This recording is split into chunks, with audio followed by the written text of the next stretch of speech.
possible. And I guess I do have slides, and I'm going to hand this out to you. We're just going to pass those around. And if you'll notice, I made large margins, and it's not largish print, but large margins so you can take plenty of notes and not have to waste any other paper.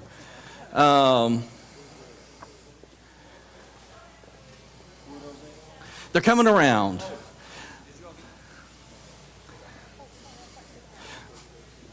And that's the other thing about being spread out. Now we can't pass. Oh my goodness. It's a team building exercise. And if we run out, just wave if you run out, because I think I handed a whole metric ton of them, but that does not mean that we got everywhere.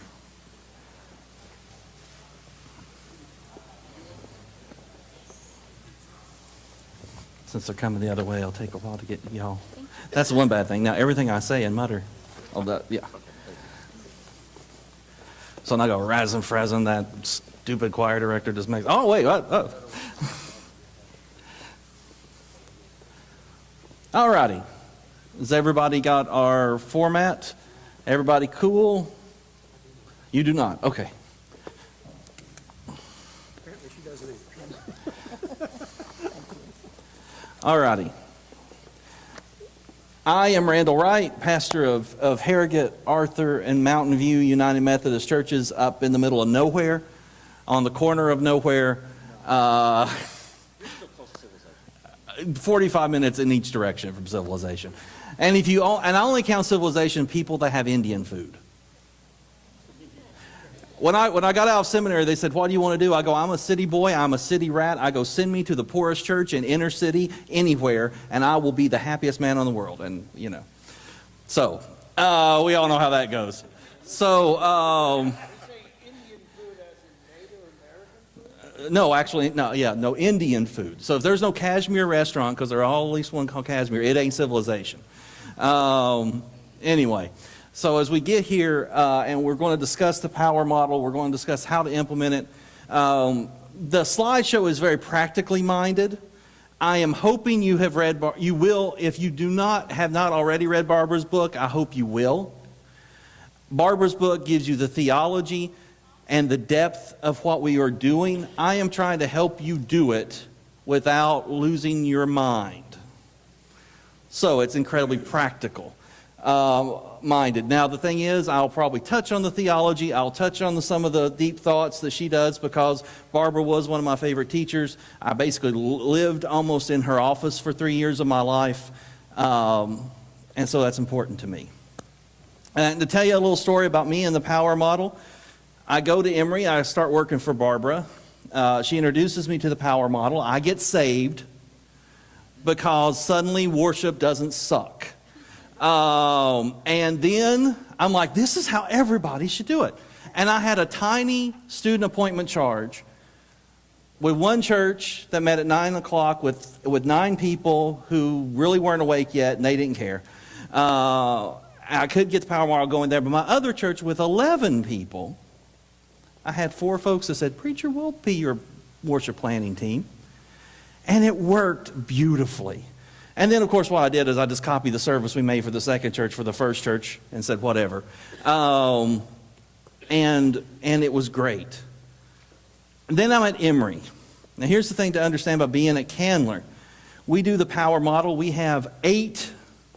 Depending on how many people ask to join and volunteers we can get, we'd have 8 planning teams. So you would only plan every other month. Generally, I was in charge of 2 planning teams, so I had to plan every month, but I only had other people helping me for every other month. You had plenty of time to plan, plenty of time to order, plenty of time to reflect. Also, though we only drew about a group of about 200 to worship, they weren't always there. We had some constituents that would only come during certain times. We'd have folks that would only come if it was like more of a preaching service. We'd have folks that only come if it was more of a, if their favorite professor was doing. But we have this resource of 200 people that you could say to anybody, you're going to read, and you're going to do this, and you're going to do that. And they said, yes. And so in the setting of Candler School of Theology, though we are smaller than most churches in Holston, I bet we had more volunteers and more potential people who would do things than perhaps even the Cokesbury's and Christchurch, because you got 200 people who are like, yeah, I know what you want me to do. We're cool. So I have been at the Pinnacle, a seminary where we worship 3 times a week, and everybody participates. Well, not everybody, but the people who come participate and are actively participate and understand what they're doing when they're asked. I've also been in a church of 11 people. I've used this model at both extremes. Then I get out of seminary, and I'm like, yes. Then I go to Harrogate, which has 40-ish people, maybe 20 show up on every Sunday, and then the other 20 show up occasionally. And after having about a 15 to 20-year cycle where the preacher does everything and they didn't want to do anything, I had to struggle to get this model up and running. I didn't realize how in depth at times people's "I don't wanna, that ain't my job, I'm not prepared" was. And so many of my practical notes come from not only me, because I have a whole web of friends, and of course, some went to be associates at First Church Daytona Beach, and then he's going, I can't get a POWR model team going, and I'm like, I can't either, and then we bounce ideas back and forth. So some of this all comes cold from various practical things. Now I'm going to ask you guys a question. I'm not going to ask you the typical question, because here's the thing. You all are priests. If you are here, that means you want to plan worship. If you plan worship, that is the priestly office. You are now priest, because we're Protestants, so everybody's a priest. Doesn't matter if you're clergy or lay. The only difference is we clergy, when we can't go to bed at night, we're paid for that. Whenever lay people put in extra hours, that's just us taking advantage. But we are all priests. You obviously have an affinity for worship, or you wouldn't come to this conference and waste a good day that you could be watching a movie or something. And so you care, and you're here, which means we're all kind of in the same boat that way. Now, I'm going to ask the question that I have to ask my students. I also teach Bible at LMU. I teach Old Testament and New Testament, and this is spring, so it's Old Testament time. So if there's a little bit of wrath and a little bit of poetry spinning out, sorry, it's just, well, I'm used to when I'm talking to people. Who has read Barbara's book? Okay. Who knows what the POWR model is? Okay. So this slide will be up here for a long time. We'll see what we can do. Let me get my... because the rest of my advice probably won't make much sense otherwise. What the POWR model is a conversational method for planning worship that engages multiple voices in the building of the worship experience. And the best way to describe worship experience in the way that we approach worship in the POWR model is making space for God to encounter humans. Now notice we flipped that, right? I don't give a crap about you encountering God. And we're making space for God to move to encounter humans. Now, since we are humans ourselves, we kind of do the best we can to make space for humans to make space. But the thing that we can't do, no matter how much we might try, the one thing we cannot do is conjure the presence of God. God is the God of Jacob, Isaac, and Abraham, and he will not ever come whenever you call, because he is not a dog. He is not, see, that's the Old Testament thing, sorry.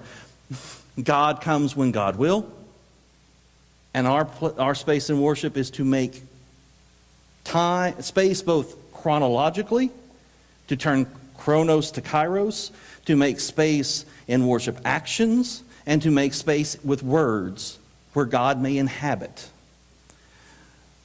The theory is, in our lives, God is ever present, but many of us do not feel God because we are too busy and there is no space for encounter. I got to get to work. I got to get here. I got to get there. I got to go.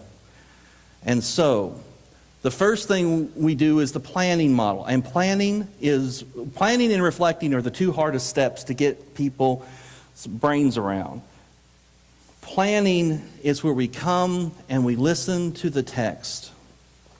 We hear it, and then we reflect what we have heard.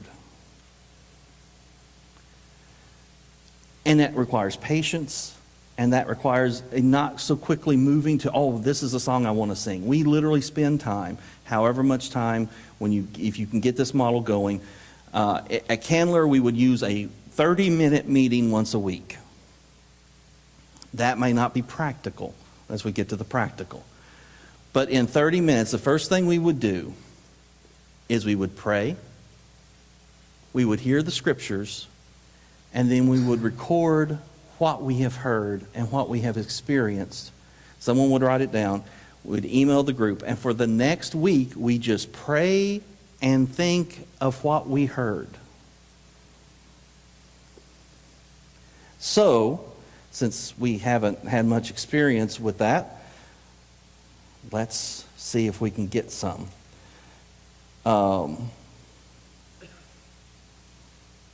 Where's my tab?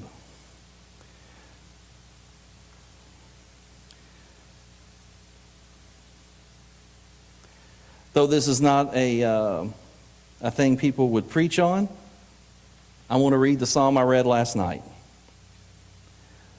By the rivers of Babylon, there we sat down, and there we wept, when we remembered Zion. On the willows there we hung our harps, for our captors ask us for songs, and our tormentors ask us for mirth, saying, sing us one of the songs of Zion. How could we sing the Lord's song in a foreign land? If I forget you, O Jerusalem, let my hand wither. Let my tongue cling to the roof of my mouth, if I do not remember you, if I do not set Jerusalem above my highest joy. Remember, O Lord, against the Edomites, the day of Jerusalem's fall, they said, tear it down, down to its foundations. O daughter Babylon, you devastator, happy shall they be who pay you back what you have done to us. Happy shall they be who take your little ones and dash them against the rock. Let's imagine for a minute some crazy preacher decides they're going to preach that on Sunday. And this is our planning meeting, and you have read that. Now, use your senses and your internal senses. So, colors, shapes, images, emotions. What emotions did you feel? Grief, anger. Okay, yeah. Now, of course, we're going to rush along. Anger. Oh, now that's going to be interesting. How do we make an angry church service? Y'all going to hell. No, really, yeah. But anyway, okay. Another emotion. Do we have a third emotion? Anger, grief. Longing. Oh, there we go. Now, colors. What colors came to your mind when we were reading this?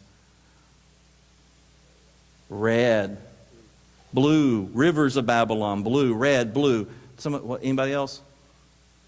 Green for the tree. Black and white. Ooh. So now we're not ordering yet. But all of a sudden our brains are going, well, maybe if we're going to inhabit this text, I know, let's say that because if 137 is read, it is read during ordinary time, usually around July 4th, which is incredibly amazing since the Revised Common Lectionary has absolutely no idea that Americans don't go to church that weekend, but that's when it falls. Red, green, white, black. White and black together, right? You don't want, you want that contrast. You don't want just white over here, black over here. Now, it's going to be in the season of green. We've kind of got the green with the paraments if you're liturgically minded. But then, but we put that aside because that's ordering. But we got it, right? And we're going to pray about it. And we're going to think about it all week. Images, like specific things like rivers, trees, harps. Anything else? I know, I stole the big three. Yeah. Oh, yeah, if you read that last line, we're going to make a diorama with a bunch of babies, with a bunch of baby dolls, and we're going to hit them. No, as much as, but the great thing about, and the reason I'm going crazy town is planning should be crazy town. Okay, there is no rules in planning. There's no crying in baseball, and there's no rules in planning. Okay? Planning nothing is out of bounds. I mean, if somebody says, let's sacrifice some of the children. I really hate 3 kids in the 2-year-old class. Then maybe you recommend therapy. You recommend therapy. Yeah, that's ordering. Sacrificing the children for the 2-year-old class is the ordering part. We got to get that right? But for the most part, you unleash your imagination and you unleash your senses to live into the text. And that is the planning. When you move to ordering, I mean, some of us, depending on how traditional your service is, but once you get good at it, you can realize that just because you should just if you're liturgically minded and you realize as a Methodist we must confess our sins after we hear the word, doesn't necessarily mean we have to do the same thing we always do. There's multiple ways to embody confession. But that's part of the advanced class.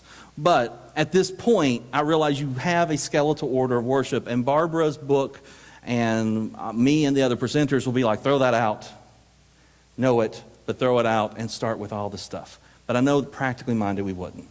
You know how many hymns your people will sing. Or at least I hope you do. I did not one year, and we had a lessons and carols. Because lessons and carols is the best way to embody Christmas. Except for by the time we got past Oh Little Town of Bethlehem, moving to Silent Night, everybody's like, we're done. Preacher, we don't sing 6 songs. Oops. I didn't know. I didn't realize that the 3 hymns they had on Sunday was not just the 3 hymns they have on Sunday, but the maximum amount of vocalization that the congregation will deliver. I learned. But you do have a form. You will, and like I said, we talk about, oh, don't be beholden to the form. I realize that that's hard. But then at the next point, which you'd usually have a week or time to just lay in this imaginative state, then you start putting it together. What songs? We talked about longing. We decided longing is good. In fact, we're going to start the service with longing. We're just pretending here. Give me a song of longing.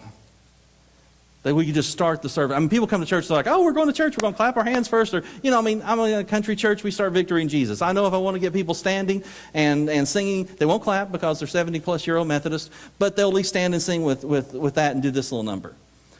Right? But I'm not doing that this week. No, this week we're by the rivers of Babylon. Give me a song. It can be hymn, it can be a contemporary song that will bring the energy immediately to, ooh, I miss my life.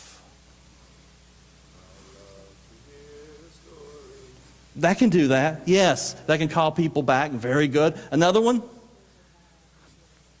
Yes. And ironically enough, this thing ties to Jeremiah. The Old Testament professor needs to go away. I have multiple. Yeah, anyway. But yes, both. So you could do that and get people sort of in this space. Because when they say, I love to tell the story, especially when we talk about how the church is changing, how the church is tearing down. And if you have an older congregation like mine, when they sing, I love to tell the story, they remember all the people who have passed away. They remember the prestige and the place in society that they don't have anymore. Precious memories. There's a bomb and get. Are we yet alive? The most unalive song I've ever. And we always start our comments. Are we yet alive? I think the answer's no. And so yeah, see that's we're ordering, and we're just doing music, visuals. We got to figure out how to get that white and black together. It's Communion Sunday, so don't junk up the altar. Remember, it's 4th of July. We can't junk up the altar, but we talk about blue and red. So we've already got the flag in there because somebody's going to say we're going to pledge allegiance. But I mean, you do. Then you start, right? You start, and that's the point where you finally set your foot down and say, no, we are not hitting the heads of the 2-year-olds with rocks. And that's where you start saying, I don't think the best, and you do it together in conversation. This ain't top down. This is in conversation together where we go, how do we get that anger? Because I liked what Brian said about anger. But once again, it's also a worship of God that needs to encompass everything. But how can we be angry? Well, let's, maybe our prayers, if you're from a more liturgical side, I mean, you'd be like, Lord, in your mercy, hear our prayers, right? We always offer our prayers to the Lord. But then it'd be like, Lord, do you hear us?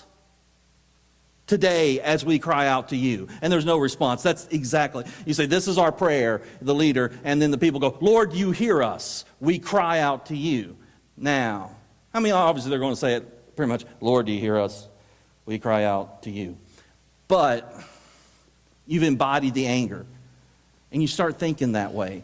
And you start putting it all together. And then you look at it and you've got an hour and a half sermon. An hour and a half service. Because you've got everything you wanted. You've not only got an hour and a half service, you've covered every wall with fabric. And then you edit. The second half of ordering is editing. Let's see what we really want to say. Because we're saying two things here. Maybe we can't give time for anger because longing helps, longing has an anger to it, right? I mean, longing is anger that has burned for so long, it has burned dim. But that's where longing comes from. I am madder in hell that we've lost this. And then you go, I just wish I had it back. And maybe, once again, I'm sort of walking you through the process. And you get through, and you've got an order of worship. By this point, if you're a week or two out from where you can be, if you're using that pattern, then you can go find your people. And you try to get as many voices and as many people involved in worship as you can. And I realize in different places and different spaces it can be different. You can be a big church and still only have 7 people who'll do anything in worship. You can be a little church and only have 1, or you can be in a little church like I was in my student appointment, where all 11 people would be like, preacher, if you ask me to do anything, I'll do it. And so I'm in a church 4 times the size I was, but I have a lot less help. And so it can happen, but then you get your folks. And that's the point at Candler where we would become what people call politically correct, but I call it inclusive of the community. And a lot of our communities, in Harrogate, we're all white.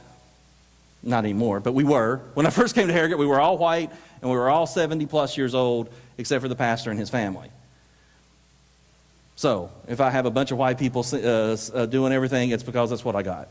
But you can try to say, let's make sure men and women both have voices. Because a church that doesn't allow women to have voices isn't a church that's worthy of the Holy Spirit. We need to make sure that we also, here's the thing, and this is hard, let's also go rich-poor. In a very literate service, the one bad thing about liturgical services is that they're highly literate.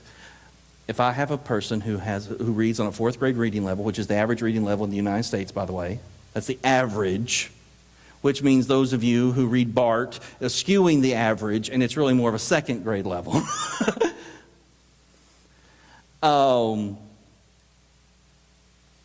And you say to them, well, here's what I've got for you. I'll read this psalm out of the NRSV. Read this passage. Read this great bit of poetry that was written by Tom Long's wife that was amazing for our prayers of the people. Well, what are we actually saying to our less literate brothers and sisters? There's no room for you here. And so the ordering also has an element of inclusion and hospitality. Well, it's all hospitality. Let's just drop the pretense here. It's all hospitality. But ordering has a level of hospitality to it. Then we go to worship. Enough said. We beat the babies on the head. Nobody liked that. Then we come back and we've done reflecting. Now, you guys have done reflecting with Barbara, so I'm going to move on to the next slide. If you like this model and you decide that you want to do it, here's some of the things that will come up to haunt you. Time. The expertise mindset. We're going to build a worship team, and we have a piano player, we have an organist, we have a assistant choir director. So here's the worship team as I go back to my home church at Maryville. First, we've got Terry, we got Susan, we've got the pastors, and then we've got like the best member of the choir, the soloist.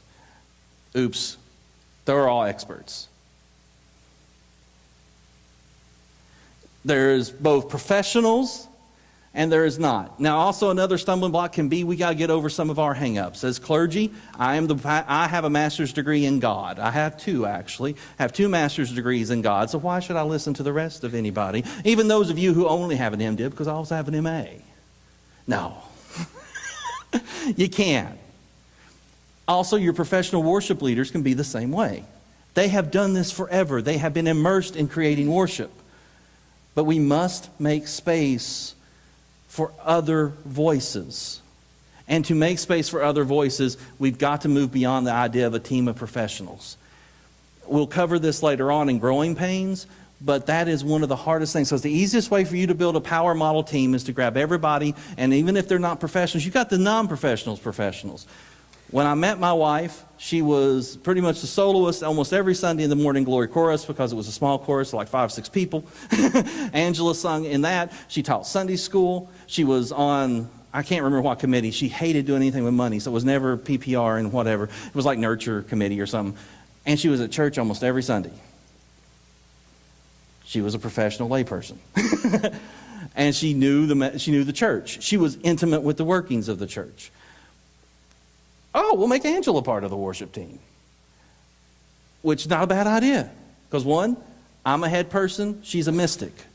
So if you take the Corrine Ware thing down, me and my wife make a great team. Because she tells me to shut up and I tell her we need more words. And between the two of us, perhaps we create an interesting experience for people. But on the other hand, she is also a professional of sorts. She's got the skills and she is immersed in the life of the church.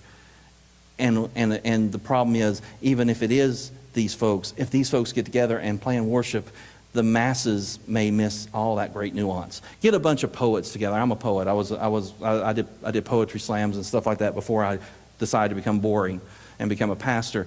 You get a bunch of poets together to do a service. It's going to be amazing to me, and a lot of you are going to be sitting there going, I just didn't get it. and that's the thing. So let's try to get beyond the expertise. And let's move on to the next slide. Another problem is people. I said laity, but I'm silly. The people have been disempowered in worship. Worship is done for them and to them and not by them. A great example of this, and a lot of my friends when we came out of seminary faced this. Our first time we met with our new churches and we were so happy and we said, what about worship do you like? And we got more blank looks than we got answers. I don't know. It's what I come to. In fact, in both times I've been first time appointed, it's only after I use the last order, because you're not supposed to change anything. Only after the third week I'm using the other person's order does somebody come up to me and go, hey preacher, when's the next time we can do the Lord's Prayer? And I'm like, now? Next week. Only with the newness of a new face and the fact that I'm equally bored with this thing. Because literally every church I go to, it's 3 songs and a preaching. And I'm like, I don't preach for 35 minutes. So we're out early. Then they go, we haven't done the creed in forever. And then slowly there's this. But when I ask, what do you all like about worship? What do you all miss about worship? What would you love to do in worship? The feeling of disempowerment is so heavy and so pervasive. I get nothing. Not even, I don't know. Whatever, preacher. You're the preacher. So part of what we've got to do is to help give a vocabulary of worship. Barbara is doing this for us today. She's helping us build our vocabulary, helping us be more inviting in the conversation. Because if you ask what you like, that gets kind of weird. I like this song, I don't like that song. I like this, I don't like that. But then if you go, where do you feel the Spirit of God? What feeds your soul? And then people start going, well, I love to pray, and I love to stand up, sit down. I like to do this, I like to do that. I like to be, you like to be in motion. I miss the fact, preacher, we used to stand for the gospel. Well, that says that they rever, my folks miss standing for the gospel, and none of them can physically do it hardly. They're like, don't make us stand up, sit down. But what I found that what they wanted then was they wanted the gospel to be revered. So we play a tiny little ditty to show that the gospel is about to be read. Dun, dun, dun, dun, dun, dun. It's the gospel. I'm not the musician. And I take the Bible in my hand and I say the word of the Lord, and they go, thanks be to God, all 29 of them. They can't stand up, sit down very well anymore. But the fact we gave space for the gospel to be revered was what they were asking. So you got to be a little bit creative. But that can be a stumbling block to your building a team in the first place, because you will have people who feel incredibly ill-equipped to be there. Thus, the teaching and the invitation, and to make space and safety for the people to sit there and go, I don't know an epiclesis from a sursum corda, and I don't know why you're speaking Latin. I don't understand why we call it the Gloria Patri. Why don't we just say glory to the Father? And to make space for people to feel welcome where they're at. And next slide. Once you've kind of covered those, as we go to the next slide,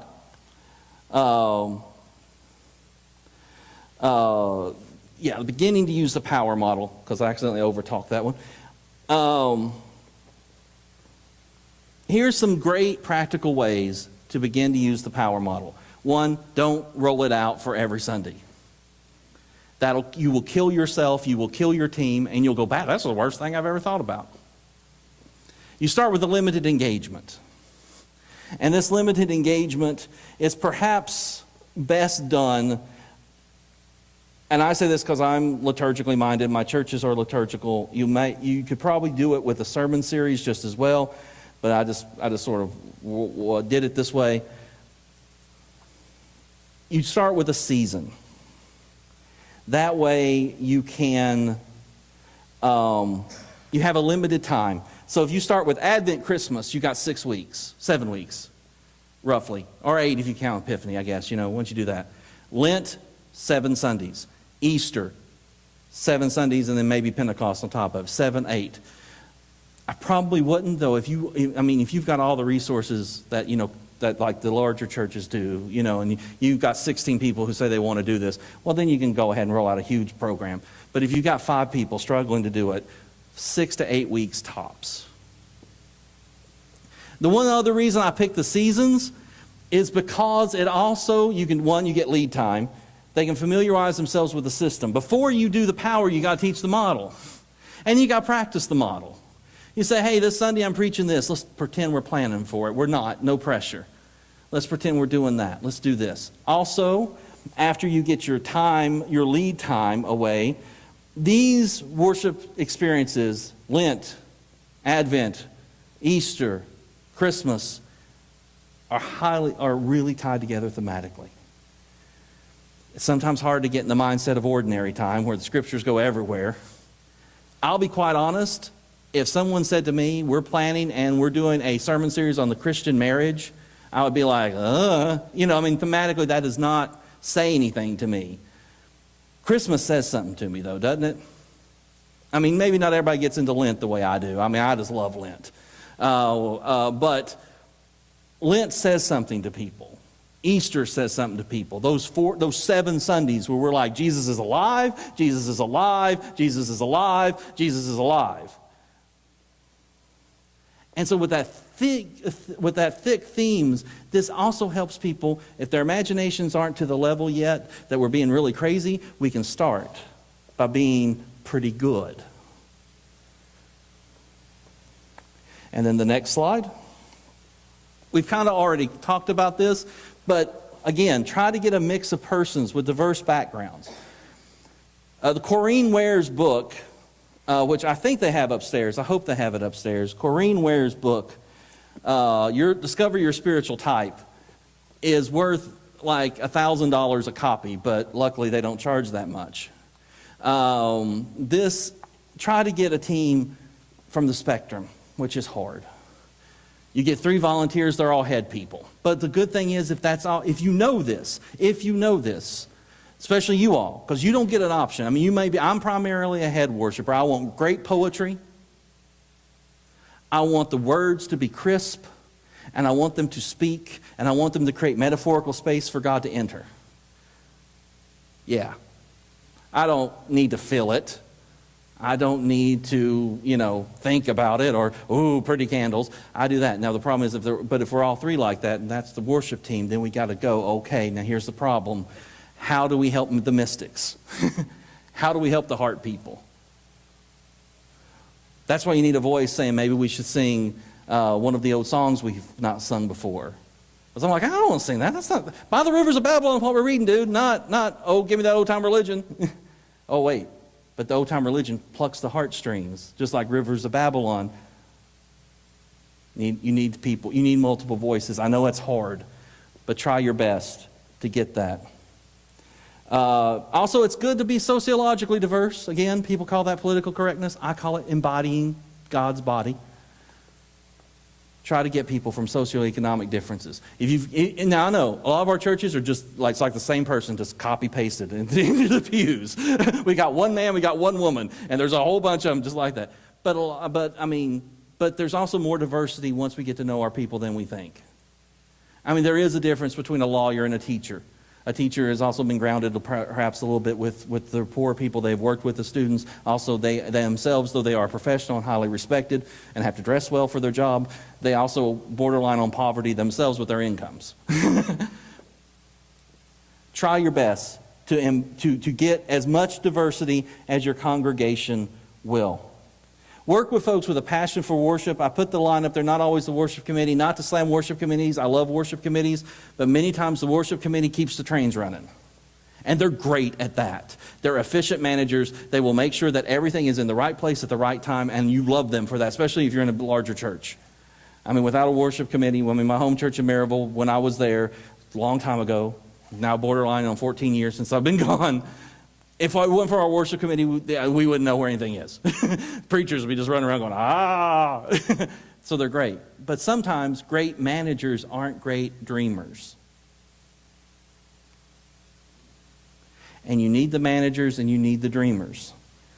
Heck, you might even want to bring your worship committee members in on the ordering because they can look at you and go, nope, that's not going to work. But that. Find folks who love music, prayer, other worship acts. Again, that's sort of beyond just the sermon. We're not down, this session sounds, the whole thing will sound like we're downplaying the sermon. Even Tom Long, the preacher, who's been famous for preaching, will go, no, that's not the sermon. The only reason we're doing that is because it's kind of a pushback because the sermon is overemphasized in Protestant worship. So we're pushing back a little and saying, yeah, but what if the music was all fit? What if the music proclaimed the gospel as much as anything else? What if the prayers proclaimed the gospel as much as anything else?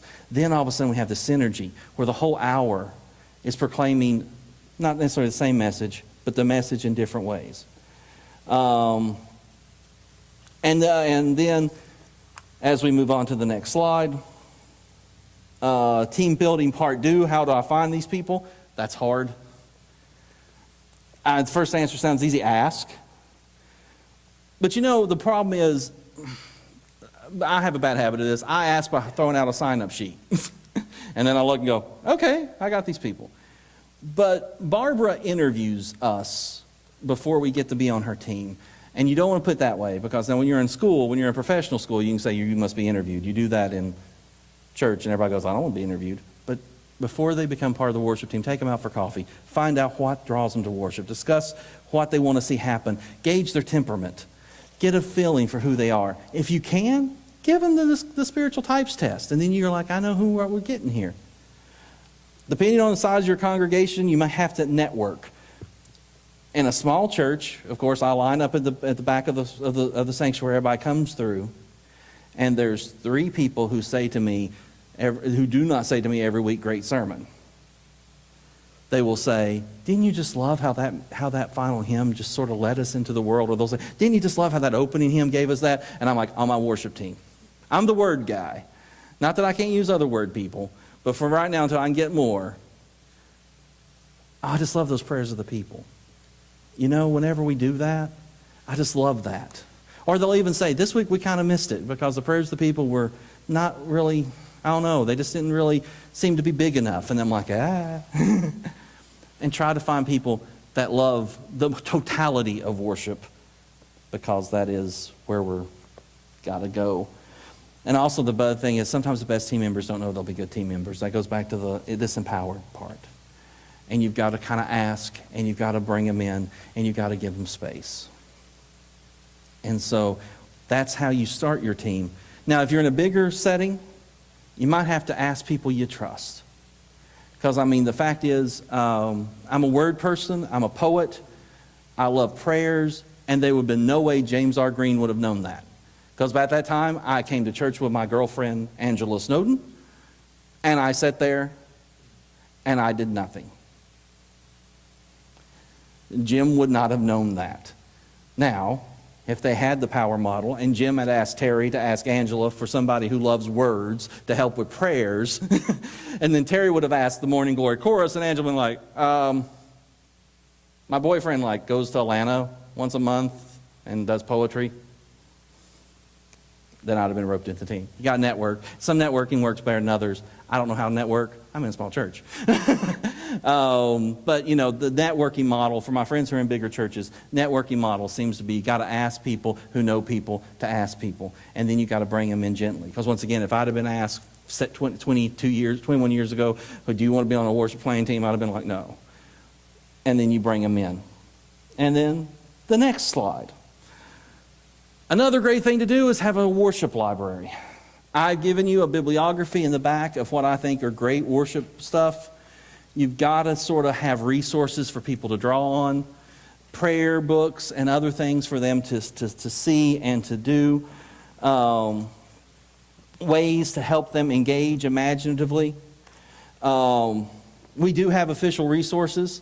We've got the Book of Worship, which is now like 20 plus years old.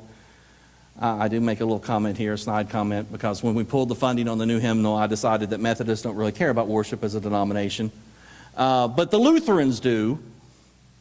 And the Lutherans pour millions of dollars into creating worship resources. If you're more high church, now that's the thing, you're going to adapt it, or if you're high church, you're fine. Because Lutherans don't dumb it down for nobody. It's all la-da-da, and I mean, you sing the communion rituals. So if you get a communion ritual from the Lutherans, it's got music for you. If you're that, and if you don't sing like I don't, as you can tell, I just say it.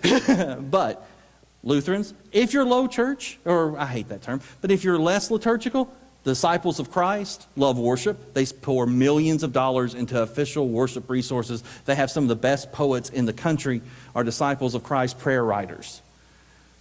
And they're very it's very homey. I mean, because they're prairie religion. It's kind of disciple of Christ. It's very homey. It's poetic and yet not highfalutin language, but it's poetry all the same. It's amazing. Sometimes, like I said, when we decide we care and we start pouring stuff in there, worship and song is not bad. The prayers in worship and song are borrowed from other resources. Disciples of Christ. Stuff in the Disciples of Christ prayer book is in there. Stuff from the Lutherans are in there. Stuff from the Episcopalians are in there. But that's what we did on a budget. The other denominations actually put money into it. And so that's a thing. And it's really good. Of course, once again, that's where I was spoiled from Candler, because we had 41 hymnals on the bookshelf. 16 prayer books. Heck, sometimes Tom Troger, who's one of the best prayer writers in the world, he's in your bibliography, comes by to say hi. But you don't have that. Let the church invest in a couple of books that give people access. When they ask you why in the world you're buying a Disciple of Christ hymnal or the book of worship, you just say, because we need it. We don't need 20 or 50, we just need one. Next slide. We nurture creativity. And this is the part that's really hard. We've got to nurture both the ability to create and express oneself in worship, encourage team members with a poetic flourish to write prayers, encourage team members to explore ways to embody the text. This is my key phrase. This is Barbara's key phrase, embody the text. When I was at Candler, we had a painter. Her name was Mary Button. And Mary painted the Stations of the Cross for us every year during Lent. She's still doing it for them. I went down for the 100th anniversary, and this year, the Stations of the Cross are met with people with mental illness. Now, she's a painter, so I don't always see it. It's still the Stations of the Cross, but somehow Jesus is dealing with clinical depression as he's stumbling. And when she does that, she's like depression. And then, before there's Jesus stumbles, and then underneath it's like depression with this little poem that was written by another person from the community about how depression can cause you to stumble. Beautiful. Now, once again, you don't know, but you might, because guess what? Painters hardly have a place to show off their wares in church. Sometimes they do, That was one thing as I brag on my home church again, because Sue Cockle was like this amazing painter, and her paintings are all around the church. But sometimes the painters paint in their home, and they show it at their shows, but you don't know. That's where networking comes in. Try to give people a way to do that. Also encourage your team members to engage in the arts, because arts creates imagination. And we do live in a day where imagination and arts they're really just kind of pooped on and pushed out into the thing. Our kids don't take art classes anymore. They don't have music classes. I think, and this is, now I'm getting theological, and I said I was going to say practical. The biggest challenge of Christianity in the 21st century is how to, one, engage a God you cannot see if your imagination is stunted. For imagination is the organ of meeting God. We think everything in imagination is kind of bullcrap. You know, oh, your imaginary friends are bad, and fairies are bad, and all this stuff. But imagination is also the way that the prophets heard the words that they wrote down. It is also the way that Jesus' disciples were able to feel his presence even in prisons and even other places. We are incredibly literal people who, in a certain way, are almost stunted from the greatest gift God gave us, which is the ability to imagine. And thus, into the sermon. And so, as we move on to the next slide, another best practice, total involvement of the congregation. And this is, you're going to have to, I just gave you tips, you're going to have to figure out a way to do this, is to get people involved, and as many people involved as possible. As a diverse of a community as you have, try to reflect that diversity. And I'm too ashamed to read. And then sometimes you can because I've done this, I stepped right into a bad thing. One reason I know so much about people who do not have a proper reading level is I accidentally kept pressuring this one person who had a beautiful voice to read, and she goes, "Preacher, I just don't feel comfortable with those words." And I'm like, "Oh, you can have them for like a week and two in advance." She's like, No. I don't read well. And I'm like, ooh, and it was so embarrassing for me to have done that, to have outed that. And I had to repent of that because I like Lent, so I'm great at repenting. But at the same time, you've got to find the place where you can encourage people to come, and at the same time recognize their space. Some people will never be comfortable reading, but maybe they can lead a response, because they can just memorize that. Maybe they can do this. Maybe they can do art. Maybe they can do this. I have a young man in my church who is autistic, not so bad. He's high functioning autistic. So he goes to college. He wants to participate in worship, but he freaks out anytime he has to talk in front of anybody. He's a potter, though. Ceramics was his favorite. Now I can't do this quickly, so I have to go, "Pentecost, can you make me some doves?" Or something. And that's what I do. I go, "Or something." And now he's going to have this picture thing with a dove flying out. I don't know. I don't care. I'm pointing the water from the font that way. And he is taking part in worship.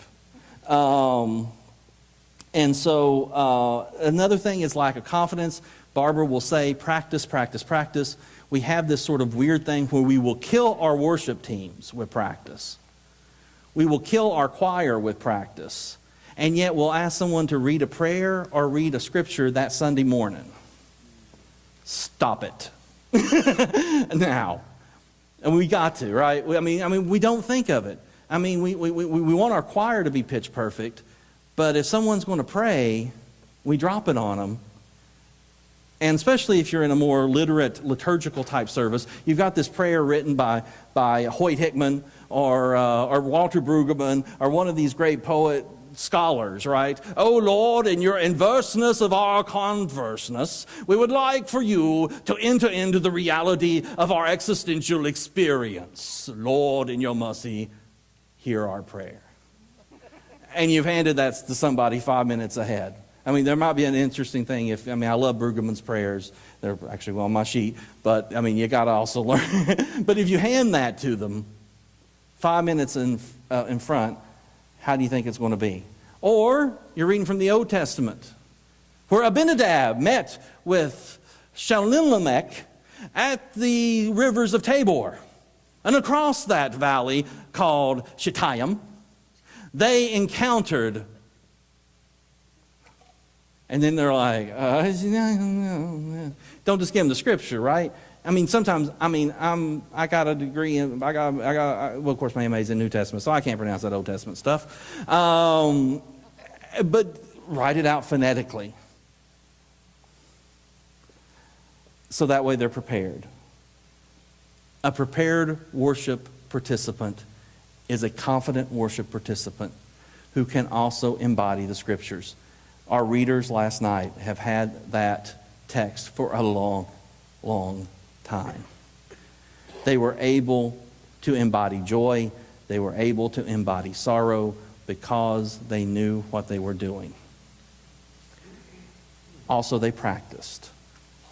I myself annoyed the crap out of Adam, love. Sometimes I just annoy him. I got a new take.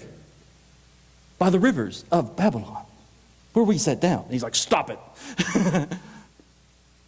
But we ran over it, and we ran over it. We didn't try to overdo it. We didn't try to squeeze the Spirit out. We just tried to, because there was times. Is that a question? With Hebrew poetry, is that a question? It's presented in our SV as a question, but it sounds like a statement. When you say questions, different than you say statements. And it's amazing how people like to know the difference. Notice how, well, of course, Tom Long taught us all to read the Bible, if you went to Candler with that. Notice how Tom read the scripture today, how he embodied it. He also interpreted. It's part of that reading is interpretation.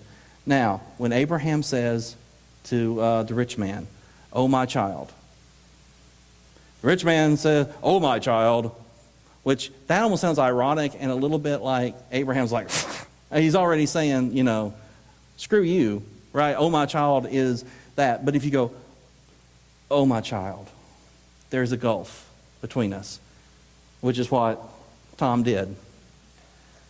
See, he's already interpreting the text. Now, if your team's working here and you know where you're going with it, you can interpret the text. Because how you say, "Oh, my child," I know that sounds minimum, but if Tom had read it, "Oh, my child," there is a gulf between us. When he went back to it in the sermon, you wouldn't have heard anguish in Abraham. Which, now, the text gives us none of that, right? The text gives us none of that. So try to get everybody involved. And here we are in the home stretch. Once you've got your team together, growing pains. The next slide, worship team growing pains. The team leader must transition from a producer mindset to a teaching role that empowers team members to feel they have equal and valuable voice. If you invite somebody onto the worship team and their ideas never get used, if their ideas, and you may not mean it, right? I mean, this one person is a beautiful human being, but my God, they're the ones always saying, "Let's take some baby dolls and hit them on top of the head with a rock." And you're like, no. You've got to, once again, that's part of hospitality. You've got to appreciate what they bring. There is a balance between protecting worship from poor theology, sentimentality, copycat mentality, and bad production values. These are 4 enemies of good worship. Poor theology, sentimentality, copycats, and bad productions. Why do I want to do that? I saw the First Baptist did that. They had this stick stuff, and those kids were throwing them sticks around, and that was amazing. I don't even know why you do stuff. I have no idea what you're talking about. Let's try it with our youth. Hey, youth, here's a bunch of sticks. Throw them around. Make cross symbols with them. Well, it's going to be crap because we don't know what we're doing. We just knew it worked from somewhere else. Sometimes sentimentality, though it can be good, if you overtap sentimentality, it's poor theology. Getty has a great song, "In Christ Alone." We do not sing verse 3 because I'm not one of Johnny-come-lately atonement theories where God's anger was poured out on Christ because God was so angry at me. Not in my house, no. But it's a great song. Verses 1, 2, and 4 are amazing. And it's an amazing song. And my choir director loves it. "In Christ Alone" gets played every year at Good Friday, minus verse 3. Anselm Counterbury can just go his own way. But it would be easy for me to throw out that song and throw out 9 out of 10 contemporary songs because they're written by Reformed people. So you're totally depraved, and God reached down and picked you up, and ain't nothing you can do about it. And I mean, you're all like, la da da, you know. And I mean, that's because that's the tradition most of the writers come out of. Chris Tomlin's a great guy, but he's basically a Presbyterian. So let's not have Chris Tomlin in our worship service because he's a Presbyterian, right? I mean, you just can't do that, right? Let's protect ourselves with a good Wesleyan contemporary song. Well, the last Wesleyan contemporary song I know of was written by Charles Wesley, and I don't know, right? And but you got to find that balance, right? Sometimes it is editing. I edit verse 3 out of Getty's in Christ alone, but but you can't protect worship to the point that nobody can experiment or do anything, or that you are limiting yourselves, because the more so it's a balance, right? It's a balance. And these are the things you'll worry about, but you've got to also, there's a time of learning and experimentation. Be gentle, honest, and respectful as a team leader. Help them understand their value. Receive their input, even when you don't use it. And help the team understand the meanings of the elements of worship. You become a teacher at that point. We have heard the word, and we need to show that we have been transformed by it. Well, I mean, the way the liturgy does it is we follow the word as Methodists with a prayer of confession. So the word teaches us we need to confess. If you follow word in table 2 from the hymnal, right? Now, there's plenty of ways to embody that. And it's like good jazz. Once you realize what that element is our response and our commitment to not be the same since we heard the word. Now we're not locked into, oh Lord, forgive us for the things we have done and for the things we have not done, which I don't mind. But I mean, it can get really dreary if you do that same prayer every week, right? Now, how do we express ourselves in ways to show we are changing, that we are legitimately repenting, which isn't always just being sorry, it is changing your ways. How can we embody changing our ways after we hear the sermon? See, if you know what the element means, then you can play with it. If you start playing with it before you know what it means, then you just make noise. And the next slide, we're going to get through these next 3 slides real quick, and then I won't stop. Burnout. I said this before, but if you can only get one team together, don't make them do 50 weeks. Please, don't make them do 50 weeks. If you can only get one team together, either make them seasonal with time off, let them do Advent, Christmas, then give them ordinary time off.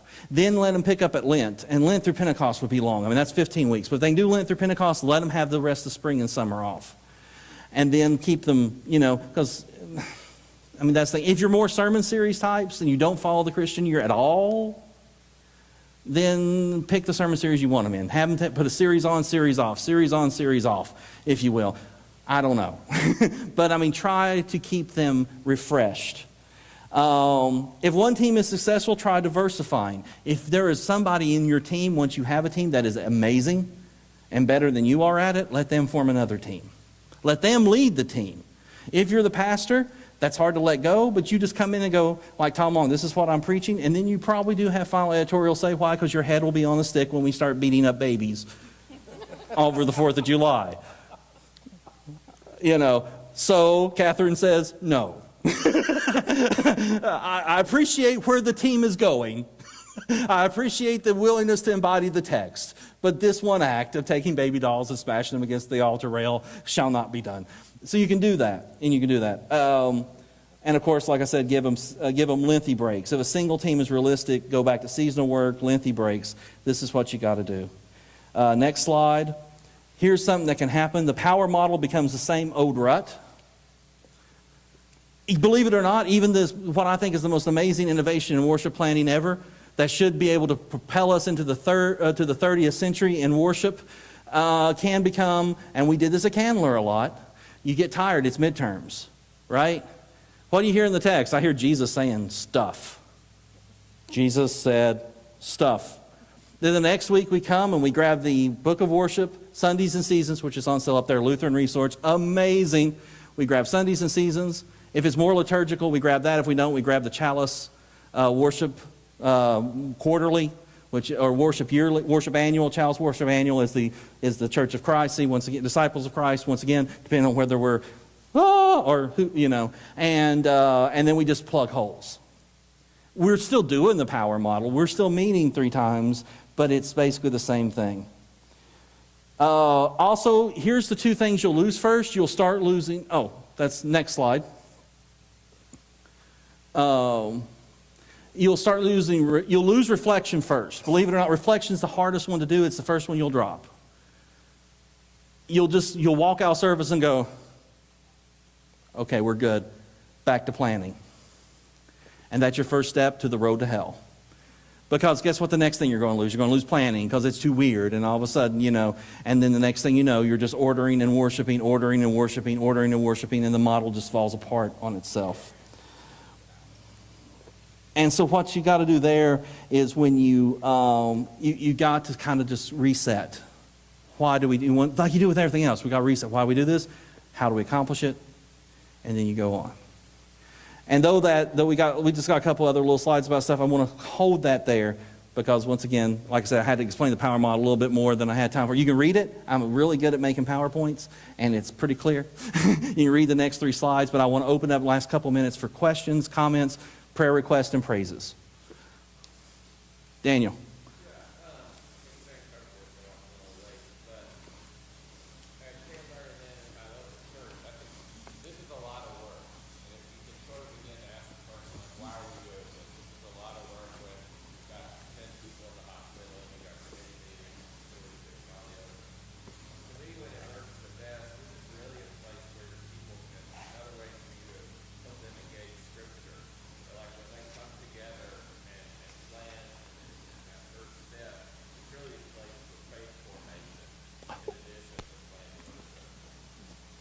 See, I'm a head guy. I didn't think about that. Thank you, Daniel, because here's one thing I'll say. Our church needs more disciples. Disciples need to be spiritually formed. We make Lent optional. We make prayer optional. We make all this other stuff optional. And guess what? I was like that before I suddenly read Stanley Harawas and got a haircut and decided I wanted to be a minister, which is my own story. You can ask me later. I opted not to. You know what I gave up for Lent? Annoying religion. This is a backdoor spiritual formation process that also accomplishes something which is actually good. Because if I was to say to you, like some of my low church fundamentalist friends say, anytime you pray to God, God only answers if you mean it. And if your heart is right, you're with Jesus. But if your heart ain't right, you're just not right. How many of us could say our heart is right? Right? But see, because spirituality has very little physical accomplishment someday, except for there are people I don't punch anymore that I really would have wanted to 15 years ago. But see, now they're reading the scriptures, they're praying, they're learning to pray, they're praying about it, and then they're creating. And they see the results of their spiritual practice every worship service. It's amazing. People leave, and the number one complaint about seminary is there is no spiritual formation. I felt like I went into the wilderness, and I left God behind for books. No one who ever worked at the office of worship has ever said that in their exit interviews. Barbara's pretty happy about that. I didn't have time to read my Bible. I read my Bible for one reason when I was in seminary, to either take a test or preach on it. But the POWR model kept me grounded in the Christian faith. And then, yes, thank you, Daniel. That was amazing. Yes? This is more of a practical nuts and bolts kind of question. But when you're using the POWR model, when do you meet and how many services do you plan at a time? Do you try to knock out a couple or one at a time? This is where I was vague because obviously in your context you may have to do different things. I try to meet with my tiny worship planning team. We meet once a week. We start 6 weeks before the first service we're planning. And like I said, we do seasonal planning at my little church. I do not do ordinary time planning because I don't have enough people and I don't want to burn them out. I think 30 minutes a week on each section is amazing.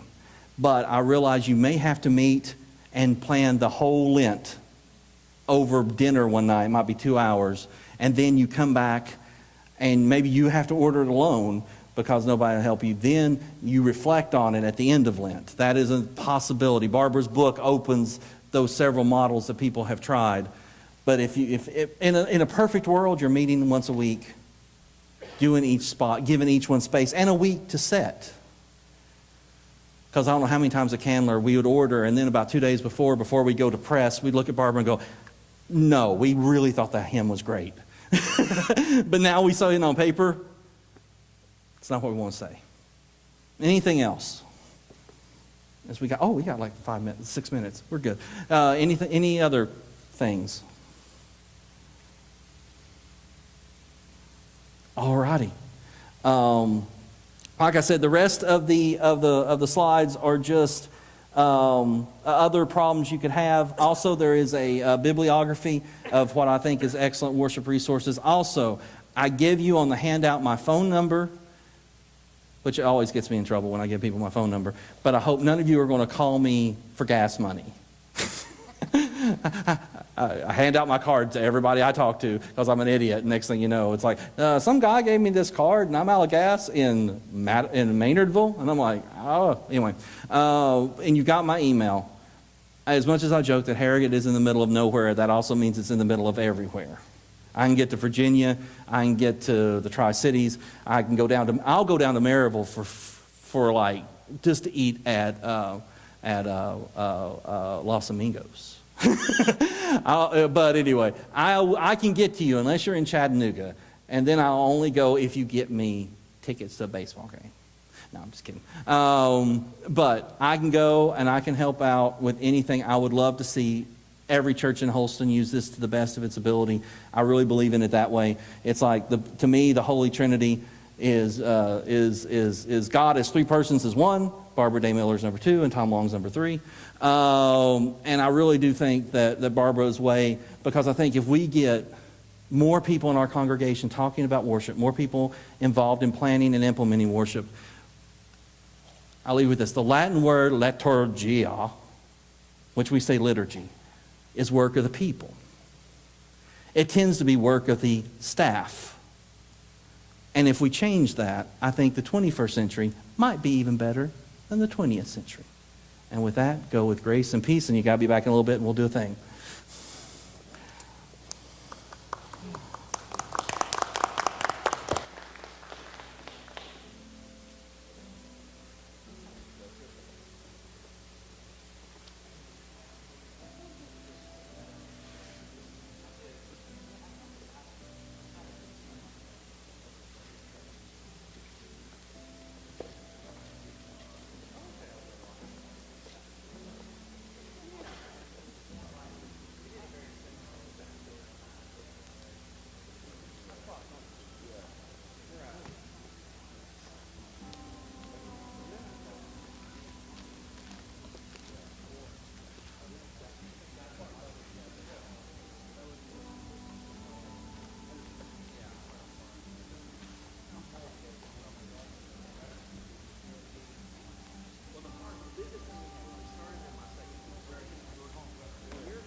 No.